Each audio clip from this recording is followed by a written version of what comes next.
নমস্কাৰ বন্ধুসকল, মই আপোনালোক সকলোকে আছামিজ বাস্তু চেনেললৈ স্বাগতম জনাইছোঁ। বন্ধুসকল, মোৰ নাম গোবিন্দ ৰাজ, মই জ্যেষ্ঠ বাস্তু এক্সপাৰ্ট নিউমেৰলজিষ্ট। বন্ধুসকল, আপোনালোকৰ সুবিধাৰ্থে মই চেনেলটোত বাস্তুৰ সম্পৰ্কে, সংখ্যাতত্বৰ সম্পৰ্কে, জ্যোতিষৰ সম্পৰ্কে, তাৰ লগতে তন্ত্ৰৰ বিভিন্ন ভিডিঅ'সমূহ ইয়াত আপলোড কৰি থাকোঁ। গতিকে যদিহে আপোনালোকৰ মোৰ চেনেলৰ ভিডিঅ'সমূহ চাই ভাল লাগে, অনুগ্ৰহ কৰি মোৰ চেনেলটো ছাবস্ক্ৰাইব কৰিব, ভিডিঅ'সমূহ লাইক কৰিব, কমেণ্ট কৰিব আৰু যিমান পাৰে শ্বেয়াৰ কৰিব। বন্ধুসকল, মই আজি আপোনালোকৰ লগত এটা বিশেষ বিষয়ক লৈ আলোচনা কৰিবলৈ আগবাঢ়িছোঁ। গতিকে অনুগ্ৰহ কৰি ভিডিঅ'টো শেষলৈকে চাব, যাতে সম্পূৰ্ণ কথাখিনি বুজি পায়। বন্ধুসকল, আজি মই আপোনালোকৰ লগত আলোচনা কৰিবলৈ আগবাঢ়িছোঁ।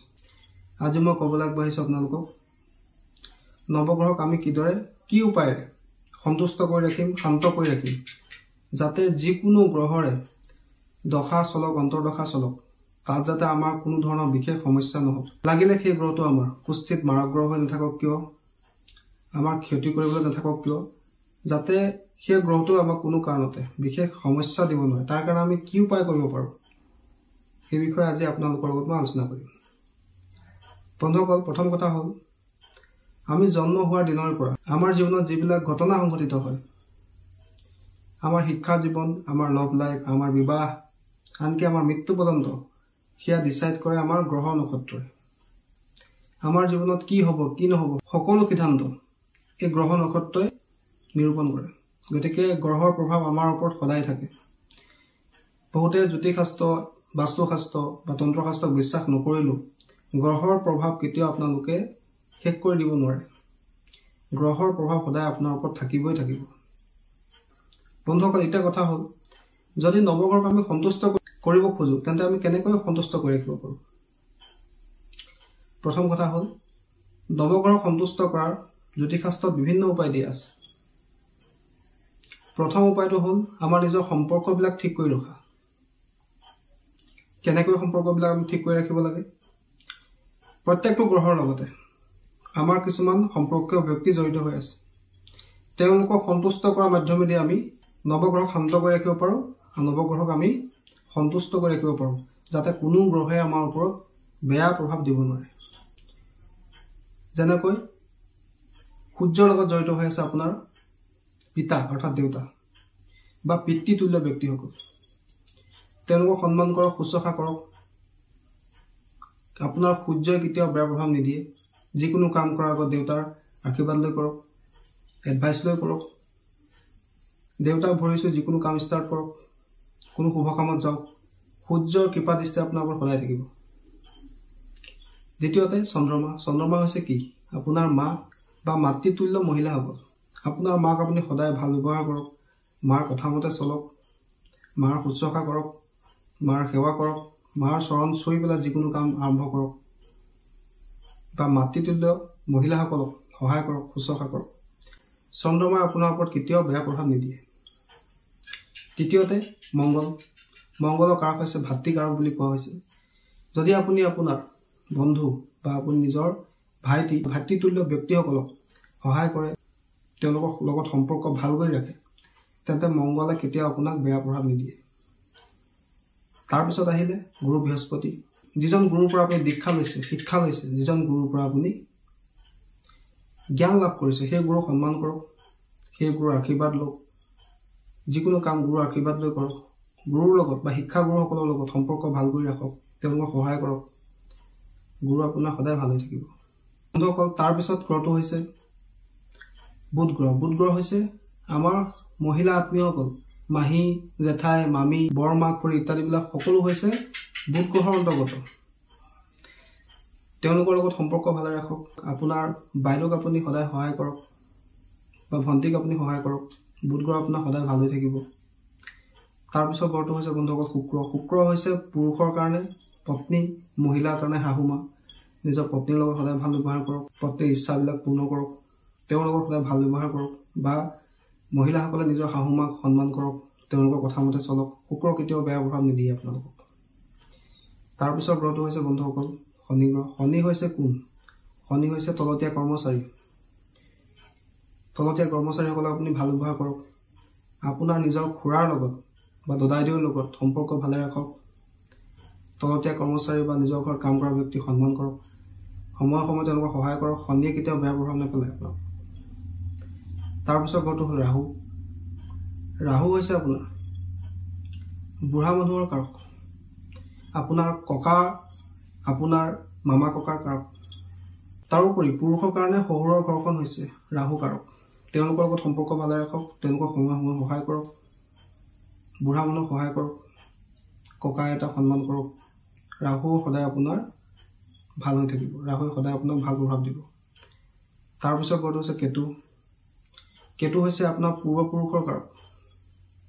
কেতু হৈছে আপোনাৰ মামা পৰিয়ালৰ কাৰক। আপুনি নিজৰ মামা পৰিয়ালৰ ব্যক্তিসকলক সহায় কৰক, আপোনাৰ পূৰ্বপুৰুষসকলক সন্মান কৰক। কেতু গ্ৰহে আপোনাক কেতিয়াও বেয়া প্ৰভাৱ নিদিয়ে।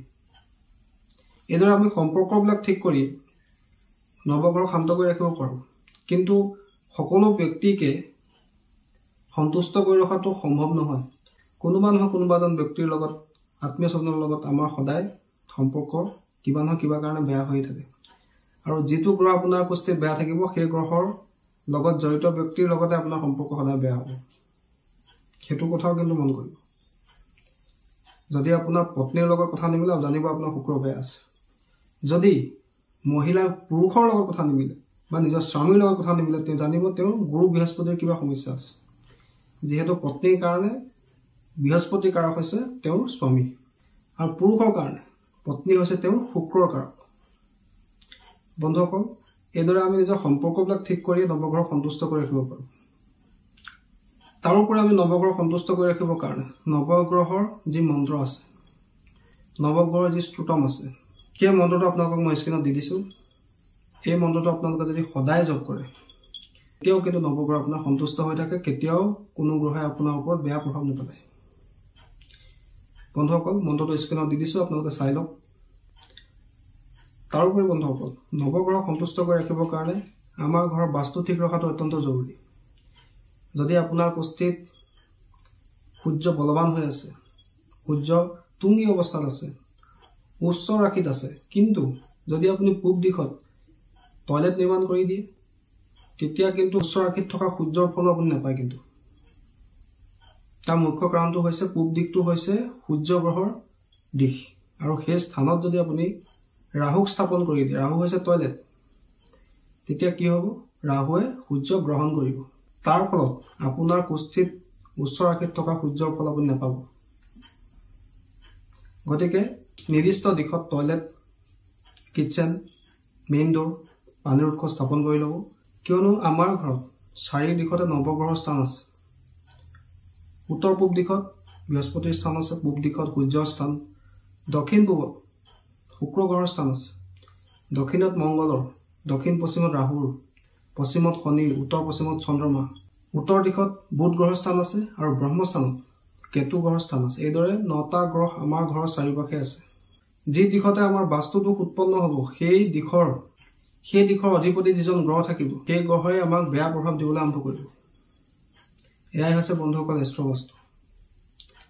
তাৰোপৰি আমি যাতে কেতিয়াও কোনো বেয়া গ্ৰহৰ দশাত পৰি সৰ্বশান্ত হ'বলগীয়া নহয়। প্ৰত্যেকৰে জন্মকুষ্ঠিত 3, 4, 5, 6টা এনেকুৱা কেইটামান বছৰ থাকে, যিকেইটাত তেওঁলোকৰ ৰিষ্ট থাকে। কিয়নো আমি জন্ম হওঁতে গ্ৰহ নক্ষত্ৰ যিটো পজিশ্যন আছিলে, তাক লৈ আমাৰ এখন কুষ্ঠি নিৰ্মাণ হ'ল, কুণ্ডলী নিৰ্মাণ হ'ল। কিন্তু গ্ৰহকেইটা কেতিয়াও একে স্থানত ৰৈ থকা নাই। গ্ৰহ নিৰ্দিষ্ট দিশত, নিৰ্দিষ্ট কক্ষত ঘূৰি আছে, যাৰ ফলত কেতিয়াবা আমাৰ বেয়া দশা আৰম্ভ হৈ যায়। আমাৰ কাৰণে ক্ষতিকাৰক গ্ৰহৰ মহাদশা চলে, অন্তৰ্দশা চলে। সেই সময়ছোৱাত আমাৰ কিন্তু যথেষ্ট কষ্ট হয়, শাৰীৰিক সমস্যা হয়, মানসিক সমস্যা হয়, এক্সিডেণ্ট হয়, ৰোগ ব্যাধি হয়, নানান সমস্যা হয়। এই সমস্যাবোৰৰ পৰা যাতে আমি সদায় সুৰক্ষিত থাকিব পাৰোঁ, তাৰ কাৰণে আমি নৱগ্ৰহ ৰিষ্টনাশক কৱচ ধাৰণ কৰিব পাৰোঁ। বন্ধুসকল, নৱগ্ৰহ কৱচ যদি আমি ধাৰণ কৰি থাকোঁ, যদি আমাৰ ওচৰত সিদ্ধ নৱগ্ৰহ কৱচ থাকে, তেন্তে আমাৰ যিকোনো গ্ৰহৰে মহাদশা অন্তৰ্দশা নচলক কিয়, যিকোনো গ্ৰহৰ ৰিষ্ট নাথাকক কিয়, সেই গ্ৰহে আমাক নিগেটিভ প্ৰভাৱ দিব নোৱাৰে, বা দিলেও খুব বেছি 10% মানুহে দিব পাৰিব। কিয়নো সেই কৱচে আপোনাক এই 9টা গ্ৰহৰ বেয়া প্ৰভাৱৰ পৰা মুক্ত কৰি ৰাখিব। বন্ধুসকল, এই কৱচ নিৰ্দিষ্ট দিনত নিৰ্দিষ্ট নক্ষত্ৰত নিৰ্মাণ কৰা হয়। ভোজপাতত প্ৰত্যেকটো গ্ৰহৰে যন্ত্ৰ লেখা হয়। নৱগ্ৰহ দুখনাশক যন্ত্ৰও লেখা হয়। তাৰ লগতে প্ৰত্যেকটো গ্ৰহৰ তান্ত্ৰিক মন্ত্ৰৰ সহায়ত এই নৱগ্ৰহ কবচভাগক শক্তি প্ৰদান কৰা হয়, জাগ্ৰত কৰা হয়। তাৰ লগতে এই নৱগ্ৰহ কবচক 9টা গ্ৰহৰে 9জোপা গছৰ শিপা, যেনেকৈ সূৰ্যৰ আকন গছৰ শিপা, চন্দ্ৰমাৰ পলাশ গছৰ শিপা, বুধ গ্ৰহ অপমাৰ্গ নামৰ বৃক্ষৰ, মংগলৰ কাৰণে নিম গছৰ শিপা, বৃহস্পতিৰ কাৰণে আহত গছ বা কলগছৰ শিপা, শনি গ্ৰহৰ কাৰণে চমি গছৰ শিপা, কেতু গ্ৰহৰ কাৰণে অশ্বগন্ধাৰ শিপা, শুক্ৰ গ্ৰহৰ কাৰণে যজ্ঞ ডিমৰুৰ শিপা, ৰাহু গ্ৰহৰ কাৰণে চন্দনৰ শিপা এই কবচত দিয়া হয়। আৰু এই যিমানখিনি গছৰ মূল আছে এইবিলাক নিৰ্দিষ্ট নক্ষত্ৰত উত্তোলন কৰা হয়। তাৰপিছতে ইয়াত দিয়া হয় অষ্টধাতু, সোণ, ৰূপ, তাম, লোহা, টিন, দস্তা, পাৰা, চিচা, এইদৰে অষ্টধাতু এই কবচত দিয়া হয়।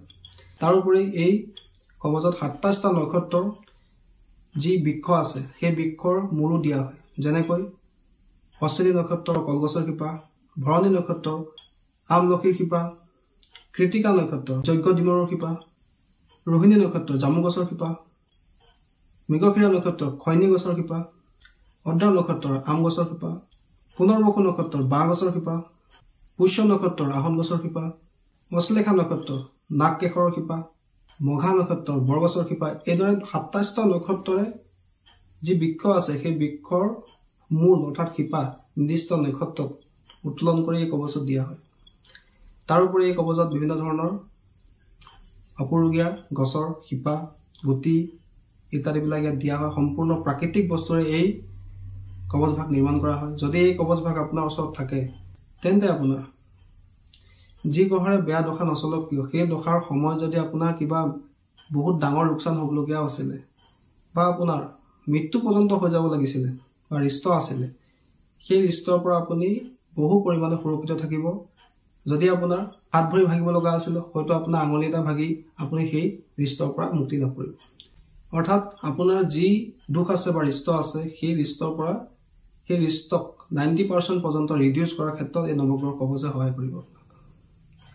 যিসকল ব্যক্তিৰ বিশেষত জন্মকুষ্ঠিত এটাতকৈ অধিক বেয়া যোগ থাকে, যেনেকৈ এজন ব্যক্তিৰ যদি ৰাহু চাণ্ডাল দোষো থাকে, মাংগলিকো হয় তেওঁ, তাৰোপৰি কালসৰ্পৰ দোষো থাকে, এইদৰে যদি এজন ব্যক্তিৰ জন্মকুষ্ঠিত 4-5টা মান বেয়া যোগ থাকে, বেয়া গ্ৰহৰ যোগ থাকে বা গ্ৰহ দোষ থাকে, বা কোনো ব্যক্তিৰ যদি জন্মকুষ্ঠিত 4-5টা গ্ৰহ বক্ৰী অৱস্থাত থাকে, 5-6টা গ্ৰহ যদি শত্ৰু স্থানত থাকে, বা ডিগ্ৰী ৱাইজ যদি প্ৰত্যেকটো গ্ৰহৰে বল কম হৈ থাকে, জন্মকুষ্ঠিত যদি আপোনাৰ লগ্নপতি, পঞ্চমপতি বা নৱমপতি সূৰ্যৰ দ্বাৰা অস্ত হৈ থাকে, ৰাহু কেতুৰ দ্বাৰা গ্ৰহণ লাগি থাকে, সেই ক্ষেত্ৰতো আপোনালোকে এই নৱগ্ৰহ কবচ ধাৰণ কৰিব লাগে। এই কবচে আপোনাক বিভিন্ন গ্ৰহ দোষৰ পৰা সুৰক্ষা প্ৰদান কৰে আৰু গ্ৰহৰ বেয়া প্ৰভাৱৰ পৰা আপোনাক মুক্ত কৰি ৰখাত, যিকোনো দশাতে আপোনাক সুৰক্ষিতভাৱে বা কোনো ডাঙৰ লোকচান নোহোৱাকৈ আপোনাক উদ্ধাৰ কৰাৰ ক্ষেত্ৰত সহায় কৰে। বন্ধুসকল, যিসকলে মন্ত্ৰ উচ্চাৰণ কৰিব নোৱাৰে, সম্পৰ্কবিলাক ঠিক কৰিব তেওঁৰ হাতত সময় নাই, তেন্তে তেওঁলোকে এই দ্বিতীয় উপায়টো অৱলম্বন কৰিব পাৰে। নৱগ্ৰহ কবচৰ সহায়তো তেওঁলোকে এই নৱগ্ৰহ শান্ত কৰি ৰাখিব পাৰে। বন্ধুসকল, আশা কৰিছোঁ আজি আপোনালোকৰ 9টা গ্ৰহক কিদৰে আমি সন্তুষ্ট কৰি ৰাখিব লাগে, শান্ত কৰি ৰাখিব লাগে এই বিষয়ে আপোনালোকে গম পালে। আশা কৰিছোঁ আপোনালোকৰ ভিডিঅ'টো চাই ভাল লাগিলে। যদি ভাল লাগিলে অনুগ্ৰহ কৰি ভিডিঅ'টো লাইক কৰি দিব, কমেণ্ট কৰিব আৰু মোৰ চেনেলটো ছাবস্ক্ৰাইব কৰিব। ধন্যবাদ।